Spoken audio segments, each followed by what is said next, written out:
سچی خوشی۔ علی آج پہلی بار اپنے بابا کے ساتھ جنگل میں شکار کھیلنے جا رہا تھا۔ جنگل پہنچ کر اس کے بابا نے خیمہ نصب کیا اور علی کے ہمراہ اپنا تیر کمان سنبھال کر جانور کی تلاش میں نکل گئے۔ تھوڑی دور چلنے کے بعد انہیں ایک چھوٹا سا ہرن کا بچہ گھاس چرتے نظر آیا۔ علی کے بابا اسے تیر مار کر زخمی کر کے زندہ پکڑنا چاہتے تھے۔ تھوڑی سی کوشش کے بعد وہ اسے پکڑنے میں کامیاب ہو گئے اور اپنے ساتھ خیمے میں لے آئے۔ وہاں انہوں نے ننھے ہرن کو رسی سے باندھ دیا۔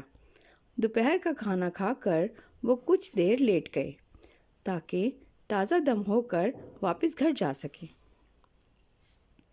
بابا جلد ہی سو گئے مگر علی کی آنکھوں سے نیند کوسوں دور تھی۔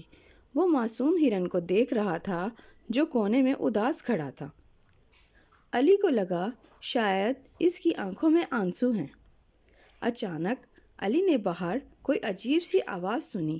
اس نے خیمے سے باہر جا کر دیکھا تو وہاں دو ہرن کھڑے اونچی اونچی آوازیں نکال رہے تھے۔ ان کی آواز سن کر خیمے میں موجود ننھا ہرن بھی ٹھیک ویسے ہی چیخا۔ علی فوراً سمجھ گیا کہ دونوں ہرن ہیں ننھے ہرن کے ماں باپ ہیں جو اپنے بچے کو ڈھونڈتے ہوئے یہاں تک آئے ہیں۔ علی نے اندر جا کر رسی کھول کر اسے آزاد کر دیا۔ ٹھیک اسی لمحے ہرن کے شور کی وجہ سے بابا کی آنکھ کھل گئی۔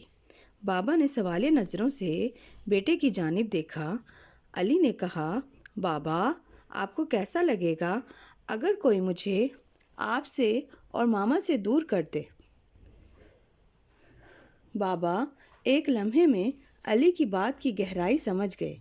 جلد ہی ننھا ہرن خوشی سے چھلانگیں مارتا اپنے والدین کے ساتھ جنگل میں غائب ہو گیا تھا۔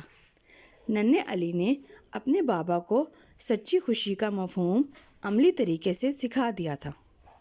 مزید ایسی اچھی کہانیاں سننے کے لیے چینل کو سبسکرائب کریں اور لائک کریں۔ شکریہ۔